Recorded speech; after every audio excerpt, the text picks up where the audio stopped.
Loose lens retinoscopy.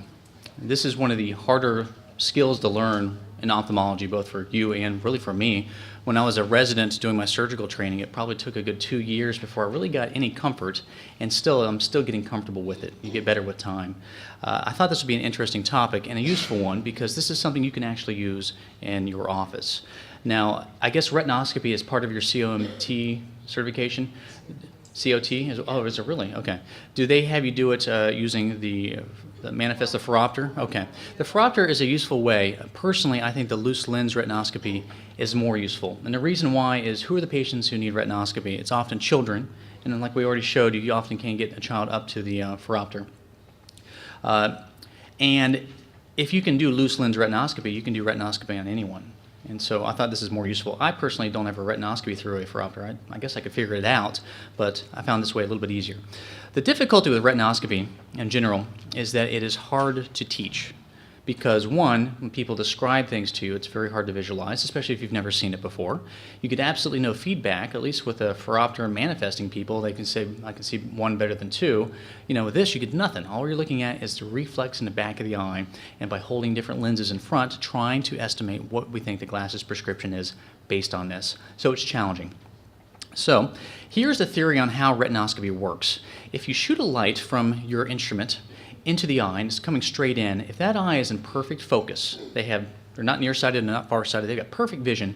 As you move your light up and down, the reflection should hit a single point on the retina, bounce back to you, and you should have a nice bright red reflex from that. Now let's say you take an eye someone's a little farsighted. Well, light coming into their eye doesn't focus right, it actually focuses behind the eye. And if you move your retinoscope up and down, the light moves up and down, and where it strikes the back of the retina, it also moves up and down in synchrony with you. When it comes back at you and you look at it, you're seeing a with reflex because the reflection is moving the same direction you're moving your instrument. If we hold a lens in front of it, not quite strong enough yet, we don't have the correct prescription, you still see a with reflection. The light beam going up and down, the reflection on the back of that retina is also moving up and down. We add a stronger lens, the correct prescription in this case, and you hit that retina perfectly, the light bounces back at you, you have a nice bright reflex, you've neutralized the reflex. This is the correct prescription for this eye. Now, if we decide to use too powerful lens, we put a very strong plus lens in front of that eye, the light actually focuses in the middle of the eye. And as you move your light, you almost get a seesaw reaction, and the reflection off the retina is actually in the opposite direction you're moving. We call this the against direction. So with versus against. Now what does that look like in real life? Well, before we go to real life, let's look at a cartoon. This is a light beam, and your retinoscope produces a beam of light. I like to make mine nice and thin, and you can move it across the surface of the eye, up, down, left, and right, it doesn't matter. But when we look at that reflection off the retina, it moves in the same direction as you can see here. It's kind of a yellowish, orange, red color. So let's do the same experiment. We'll add a plus lens and see if we can figure out the right prescription. So let's add a +1 to the system, and we still have with motion. So it doesn't look like this lens is powerful enough. Things are still focusing behind the eye. Okay, well, let's get rid of this +1 and put something a little bit stronger. We'll try a +2. Now when we do a +2, the reflection is still with, it's still moving the same direction at your light beam as it plays across the surface of the eye, but you can see that the reflection has actually gotten a little bit wider back there. That's a good sign. When it gets wider like that, you're getting closer to the right prescription. Let's try +3. This is perfect. This is the right prescription to get this eye in focus. A +3 is what did it. So we've got it right on, perfectly focused on the retina. Let's go a little bit further to see what happens. +4, we're too strong now, and you can see the reflection is actually moving against us, and so that's not what we want. So that's how you do basic retinoscopy. And don't worry, I've written these steps down in your notes, and we're going to do a bunch of models ad nauseum until we figure this out. There are 3 steps to retinoscopy. The first step is you have to start with motion. If you have an eye that has against motion right at the beginning, you're going to become confused. You have to have with. The second step, you add power, like we just did, until you neutralize the reflex. And finally, at the very end, you subtract a working distance, and we'll go over that in a second. So this is a cardboard cutout I created just for this lecture to try to simulate what this looks like. I could have animated everything like that last little animation, but it was just going to take forever. So basically I used South Park techniques, cardboard cutout, and we're going to see if we can use this to figure it out. So once again, we started with width, The reflection is going with us. We add power to the system, still not strong enough. I'm doing it in a couple different axes, and I'll explain that later. But for now, we're just looking for spherical problems. Let's try a +3.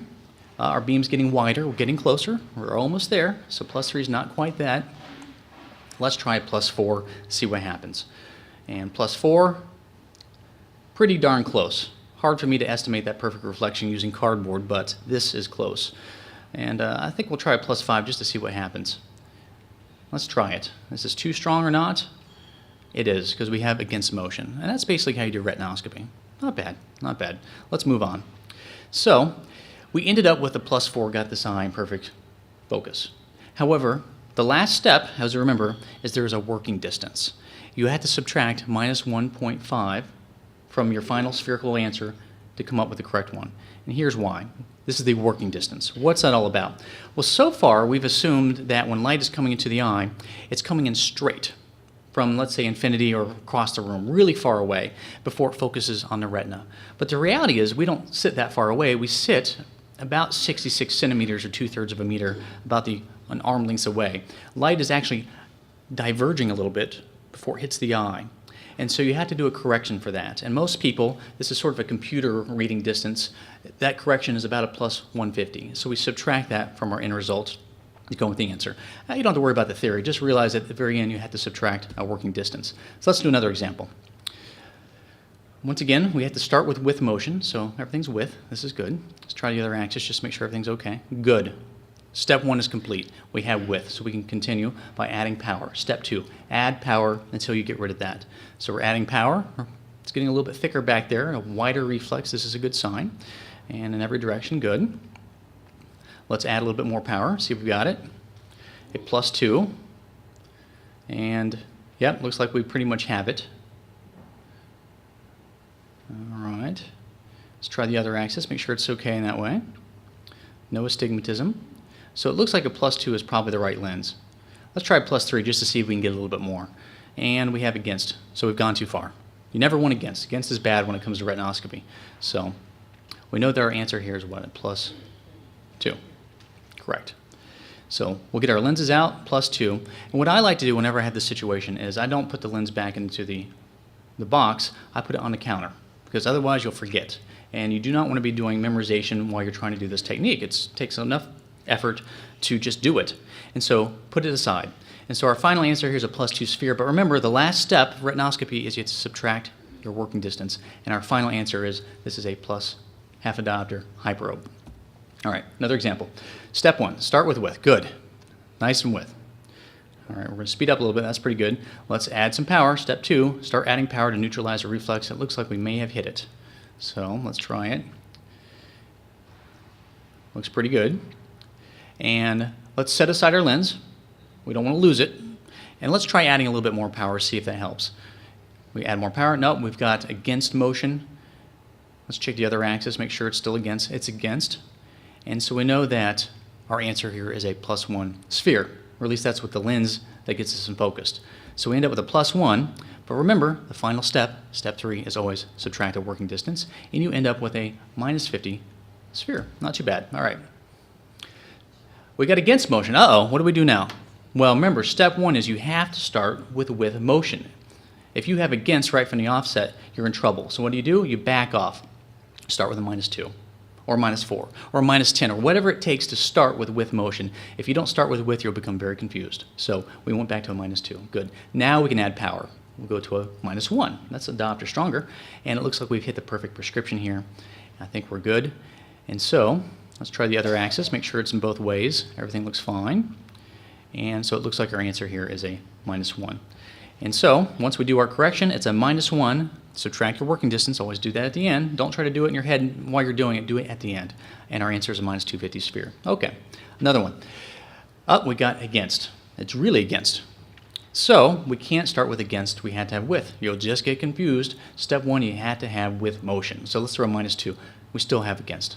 This is no good. If you start here, you become confused. Optometrists, they start with negatives. They do everything different, but in ophthalmology, at least, this is how we do it. So let's throw a -4. Okay, finally, we have with motion. We can continue. Let's try the other axis. We can continue. Good. Now, and only now, can we start adding plus. So we go -3. It's a diopter stronger.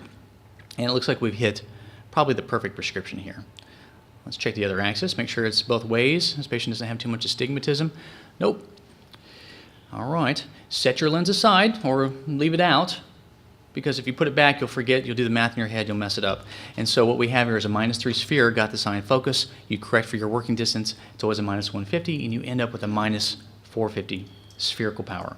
So that's how you do basic retinoscopy. And so, what are the 3 steps? I'm going to hit you again with it. The 3 steps are you have to start with width, then you add power to neutralize the reflex, and at the very end, subtract a working distance to come up with your final prescription.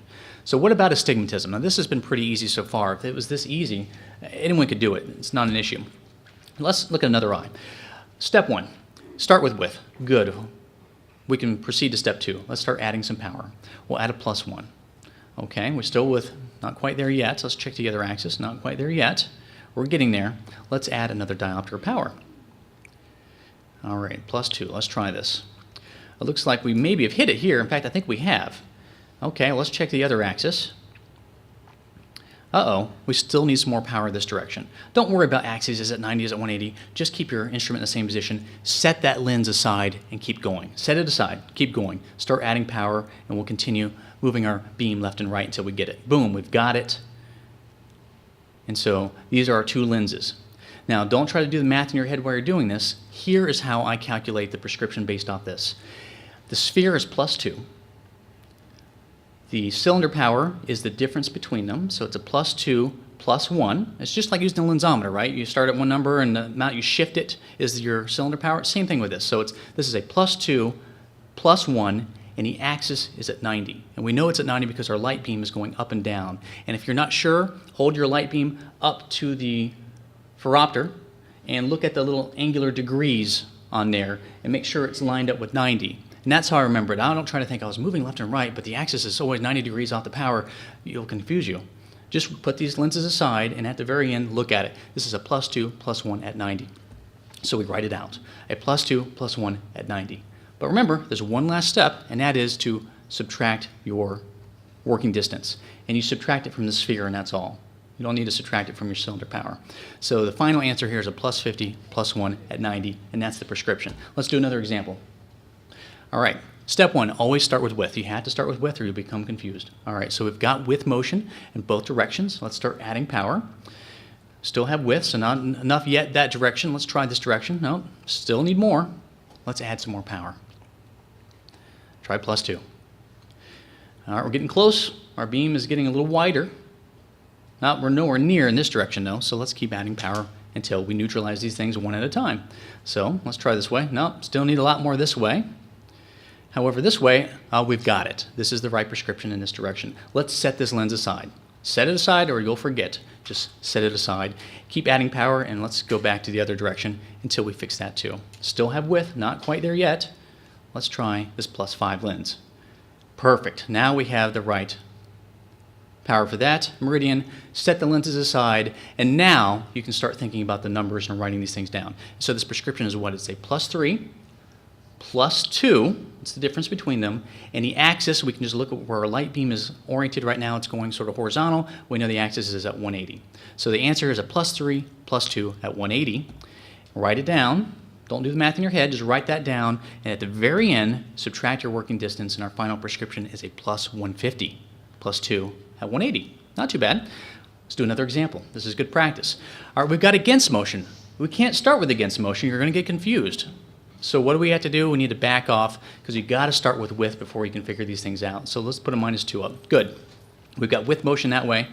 We still have against. This is no good. You cannot have against motion at the beginning. You'll get confused. So let's throw a -4. If I got to go to -10, so be it. Now we have width motion in that direction.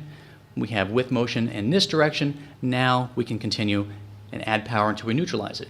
So let's add a diopter, -3. We still have width, not quite there yet. Let's check the other direction. We've got it.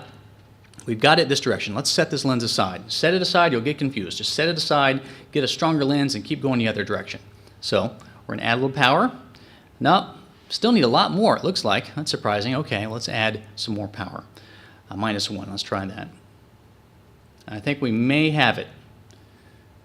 This might be it. Do I try it for more? Do I dare? Let's try plano. No, plano's too strong. The -1 was the right one. So put these lenses aside. Put them aside. If you don't put them aside, you'll get confused. Now, you can write it down. This is a -3. The difference is a +2. And the axis is at 90. You write this down, -3 +2 at 90. Then you do the math. Subtract your working distance, and the final answer is a -450 +2 at 90. Not too bad. All right, we're going to do this one more time.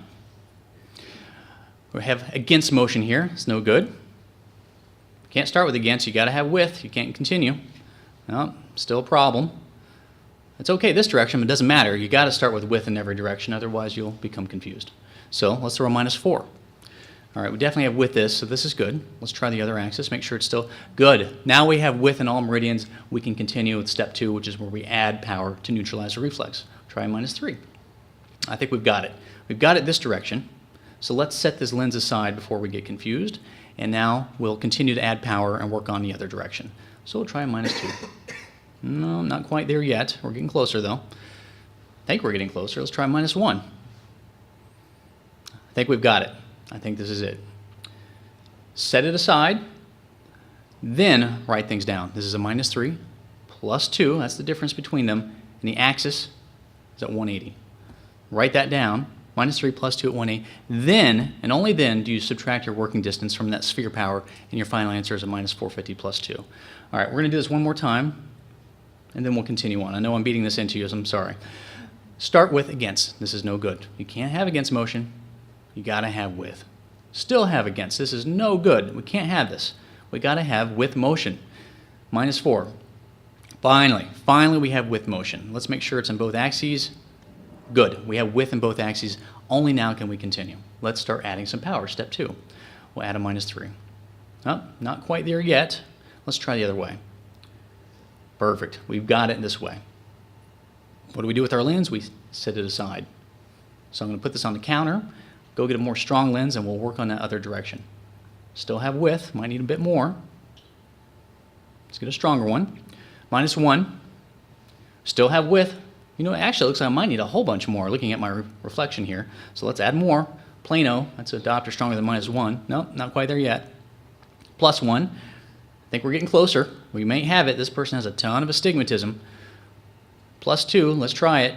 I think we got it. This looks like it's our answer. I'm getting greedy now. We're going to try a +3. We've gone too far, so the answer was a +2. So you set these aside. Perfect. And what is our answer here? It's a -3 +5. And our axis, as you can see where my light beam is oriented right now, is at 180. So you write it down, and only then do you do the math, subtract your working distance, -450 +5 at 180. All right, 3 steps to retinoscopy. Remember these? I know you do, because we just said them like 5 million times. You got to start with width. Then you add the power, and at the very end you subtract. But let's do astigmatism, because all that stuff, well, we've been doing astigmatism. I can take that back. Let's do against the rule stuff. Technically, we've been doing rule astigmatism, either against the rule or with the rule. Let's do unrule, something in between. We haven't really been doing angles yet. And what does that look like? Well, here we go. All right. We've got, uh-oh, what is this? Our reflection is at a funny angle, isn't it? That's odd. So what do? You just rotate your beam so that you're in sync with that angle, and then you continue doing your steps just like before. You got to start with width. All right, I've got width in that direction. This is good. Do I have width this? No, I'm still against. This is no good. We had to start with width. You have to start with width. You'll get confused. Let's try -4. Perfect. We've got width motion that way. We've got width motion that way. Now we can continue with our standard retinoscopy technique. Step 2, we start adding power. So we'll add a diopter. Let's see if we got it. Nope, not quite there. We may be close the other direction. Let's try. Perfect, we got it. We've got the prescription that way. Let's take that lens, set it aside. You'll get confused otherwise. Just set it aside. Keep adding power until you get the other direction. All right, we're getting close. Not quite there yet. Let's add another diopter. I think this is it. This looks like it. All right. Set the lenses aside. Yes? So if on your first pass you see it's at an oblique, you're not going to go with horizontal and vertical. You're going to stick with the obliques. Yep. I try to get it so that the reflection looks exactly in the direction that I'm moving. And it's hard to figure out sometimes, especially if it's a funny angle or it's a funny reflex, but you do your best.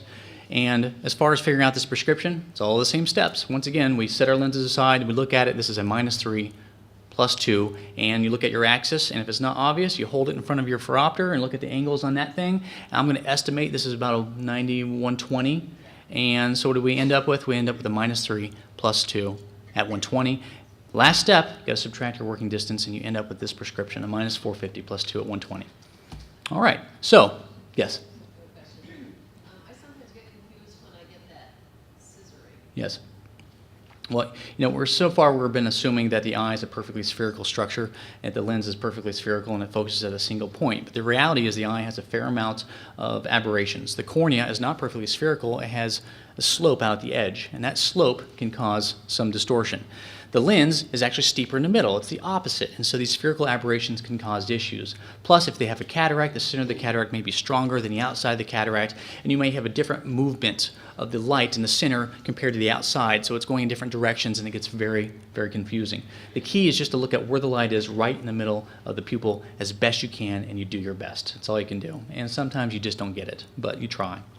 But, in summary, 3 steps. Start with width, add the power, then you subtract. And now we're going to test ourselves with a couple of cases. These will go fast. This is the speed at which I retinoscopy, and we'll see if we can figure it. And we're going to do everything in our head. I'll talk out loud just to keep us from getting bored, but we're going to do everything in our head. So here we go. Start with width. Good that direction. Good that direction. Okay. Let's add some power. +1. Not quite there yet. Not quite there yet. Let's add some more power. +2. Okay. That's 150. Okay, we're getting there. Oh, I think we've got it. I think we've got it. Let's put this lens aside and continue on in the other direction. Let's try +2. No, not there yet. +3. I think we got it. This is the prescription. Now if we do this in our head, this is a, let's try 4. I'm getting greedy. Sorry. No, too far. I'm glad I set that first lens aside, otherwise I would have lost it and forgotten. So what's our prescription? It's a +150, +150 at 180. In our head, we do the subtraction, and it comes out to being a plano +150 at 180. And let's see if we are correct. Plano +150 at 180. That's how we do it. Let's do a harder one. All right. Well, I think we got it right off the bat. Good. So that's a plano that direction. We still need some more power that way. So let's add a +1. No, not quite there yet. Let's add another one. I'm getting closer. Our reflection's getting larger. Let's add another one. I think we've got it. Perfect. Am I getting greedy? I am getting greedy. Let's try it. No, we've gone too far. So let's get that +3 lens out, lay it on the counter before I forget, and our answer is it's a plano +3 at 90, and we do the math in our head, and the final answer is a -150 +3 at 90. Let's see if we've got it. Perfect. -150, 390. One last one. This is our last one, I promise. It's a funny angle. Got to change. All right, good. We've got with motion in this direction. That's fine. We've got against. No, that's no good. We can't have against. You got to start with, or you're going to get confused. Let's throw a -2. Perfect. We've got with motion that way. We've got with motion that way. We can continue. Let's add some more power to the system. Not quite there yet. This direction. We've got it this way. Let's set our lens aside. We're going to get confused and keep going the other way. Plano. No, not quite there yet. +1. Oh, they've got a fair amount of astigmatism. Not quite there yet. +2. Let's try it. Oh, no. Man, this is a high astigmatism. Let's try another one. Okay, we're getting close. I can tell. Let's add another one. Boom, we've got it. So, set our lenses aside, do the math in our head. This is a -1 +5 total. And the axis is about 45 degrees. You do the math in your head, and it ends up being a -250 +5 with an axis of 45 is our final answer. -250 +5 at 45. I have put this sample in your notes so that you can kind of figure out how this works. The same photo from this last one is in there, so it should make sense. But in summary, there are 3 steps to retinoscopy. You have to start with width, then you can add power to neutralize the reflex, and you may have to do it in different meridians and set your lenses aside. And the last step is you subtract your working distance at the end. Thank you.